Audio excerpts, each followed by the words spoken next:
Good morning, good afternoon, and good evening to all of you around this world and beyond. I've been begging Mr. Van Sack to allow me to continue speaking outward about these horrendous events that are unfolding. It has been a year since Van Sack began this remarkable journey, which has taken him to the boundaries of the outer limits, or what Van Sack likes to say, and I quote, "It's been just over a year of having a paranormal armada up my ass." Upon which, after a series of unimaginable events, he first went public with his claims that the human race is being scientifically mutated for devious intent, via an onslaught of frequencies subconsciously embedded throughout all of modern-day society.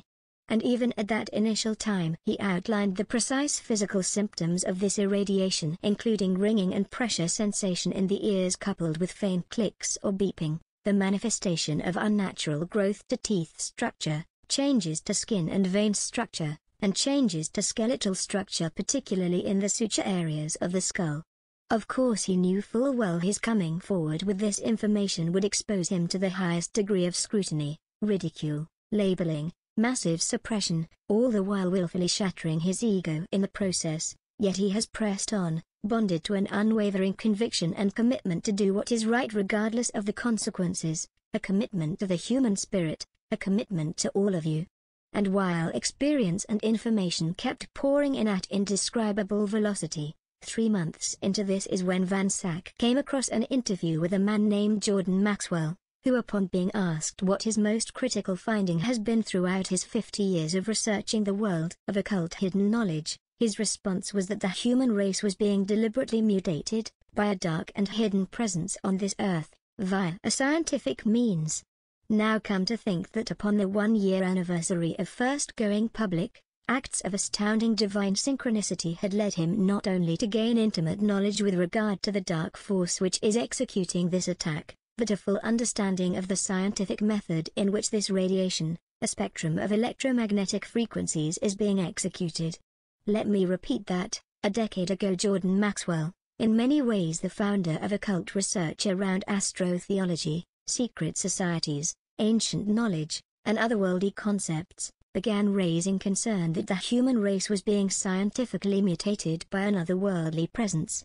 A year ago Van Sack, having no concept of Jordan or any of his research topics, went public with the very same claim, derived not through research but through an ongoing profound experience, and now it's 1 year later where he has uncovered the scientific means and physics behind the method of this irradiation, documenting and sharing hours upon hours of footage and testimony along the way.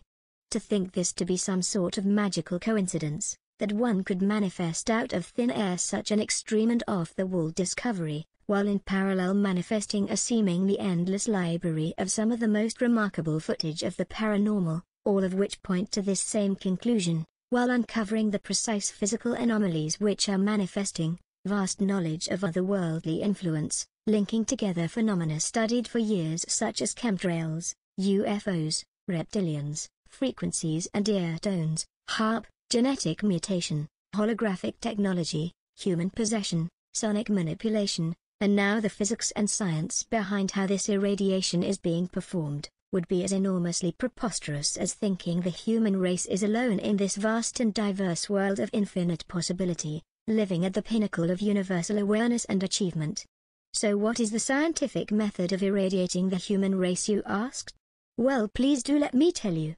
For years it has been speculated that chemical substances are being littered in our atmosphere under the false cover of contrails and cloud formations, with agents consisting of crystalline substances used to magnify the frequency radiation effect of RFs, EMFs, and microwaves, used in conjunction with HARP technology, the speculative intent being to manipulate weather patterns, resonate vibrational energy deep in the Earth's surface, invoking earthquakes, tsunamis, etc. If you have followed Van Sack's journey, particularly described in the latest batch of videos, you are aware of the startling and overwhelming evidence supporting crystalline substances, specifically liquid crystals, that are being littered in the atmosphere daily on a global scale, as affirmed by a rapidly growing number of awakened individuals around the globe. To recap, the supporting evidence points to only a single possibility of what these substances are, due to the extraordinarily unique properties of liquid crystals, including the obvious visual comparisons of this static-like substance in the day or night sky, compared to liquid crystals in state transition in an LCD screen, precisely matching size, shape, orientational alignment, velocity, etc. The unique refractory properties these substances demonstrate, dramatically enhancing illumination and brightness of the sun, moon, supermoon, and super-duper moon, generating a prism effect at certain densities, lighting up the sky bright pink or orange at sunrise and sunset. The clearly defined plasma membranes in the multitude of orb structures filmed, in which you can zoom in and out on the detailed membranes of these orbs, which are in a constant state of motion, expanding and contracting. The precise geometry these substances share with liquid crystals, including circular and hexagonal structures and three-dimensional wave patterns emitting from a single object residing in the Earth's atmosphere.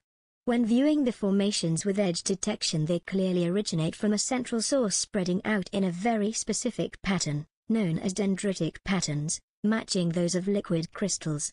The method in which these formations flow and expand is one of viscous fingering, a scientific indication of fluid-like properties, precisely matching those of liquid crystals. Most telling of all, it is clear as day these substances transition in the phases of liquid crystals, clearly seen transitioning from nematic to smectic states.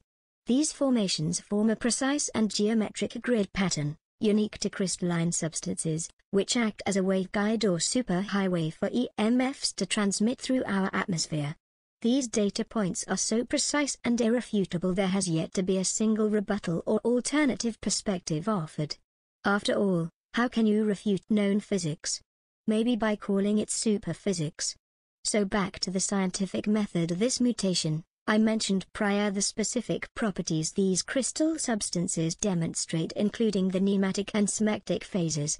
Feel free to research this yourselves, and it may surprise you when I say that liquid crystals, transitioning through their unique phases, are likely viewed by you every day, and in fact you are seeing them now in the screen you are viewing. Upon the introduction of an electric or magnetic field, these crystals inherently maintain unique positional order, orientational order, and bond orientational order.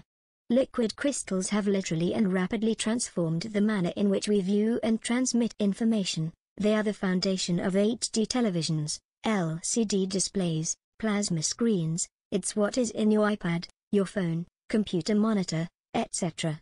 Their extraordinary properties allow for simple and easy control of polarizing or channeling light, thus you'd be hard-pressed to find any sort of display that doesn't use them. But light is just one in a broad spectrum of electromagnetic frequencies. Liquid crystals will inherently channel all EMFs in the same manner, so you need to understand they can direct radiation just as easily as light. Now, as demonstrated in an arsenal of videos, these liquid crystals are being dumped non-stop in our skies overhead, clearly transitioning states in which the end result is the formation of a precise grid pattern, similar to the pixel alignment within your television. Why is it that liquid crystals in the atmosphere would align to this grid? Again, all you need is the introduction of an electric or magnetic field, both of which are naturally provided by the Earth. So there is no debate whether or not the physics supports this. The only thing the glass and frame of the television do is hold these crystals in a defined parameter of space. So continue pouring these crystals non-stop in an environment and they will constantly orient themselves in a grid formation due to the Earth's magnetic field. Why is this relevant? Well, as mentioned prior, liquid crystals when in this state are natural waveguides, that is, they channel frequencies through their grid. Think of this as molecular tubes which direct a wave such as light down a path with no resistance at all. Now expand this to the entire spectrum of EMFs. You all know how critical the Earth's atmosphere is at protecting the Earth from solar radiation. This is why the whole global warming buzz, with suggestions that a diminishing ozone layer was contributing to increased temperatures on the Earth's surface due to increased solar radiation penetrating the atmosphere. Remember this, as it is now pretty obvious that the entire global warming charade was an attempt to provide a mainstream explanation as to why we are experiencing such drastic warming this year, and presumably years to come. In addition, I'm sure you all recognize that without the protective aspect of the Earth's atmosphere the human race would all be toast, literally. What do you think these crystals are doing when they form a grid pattern in the skies? They are acting as waveguides which act as a superhighway for solar radiation to cut through our atmosphere straight down to the surface of the Earth. Straight down to each and every one of you. Straight down to the fractal antenna of your DNA. Let me repeat, liquid crystals will naturally align in a grid of waveguides upon the introduction of an electric or magnetic field. Waveguides channel electromagnetic frequencies down their molecular tubes. Solar radiation would normally be lessened significantly via the protective elements within the Earth's atmosphere. However, these waveguides are flooding radiation from the upper atmosphere straight down to the lower atmosphere. I need you all to dig down deep and really think about what I am saying. This is no theory. This is no fictional tale. This is all based upon fact and powerfully substantiates why it is a 37-year-old, rapidly accelerating the ranks of upper management within one of the largest technology companies of the world, almost out of nowhere understood full well that the core genetics of the human race was being targeted. It's why Mr. Jordan Maxwell has been doing his best to raise awareness about this for a decade. And now you have a full understanding of how the chemtrail phenomenon is one of the core elements to this attack, along with the precise physics and science behind how the human race is being exposed to levels of radiation they were never meant for. My apologies if this message was a bit abrupt, but it had to get out there, and please consider this a wake-up call. But do not let an awareness to these very real events that are unfolding lead to a state of fear and anxiety, as this is one of the core intents of why you are being irradiated. The precise details of this plot have been provided to the human race well in advance for a reason. People deserve to know. People need to know. Please consider this a gift to the human race. Take care, Emma.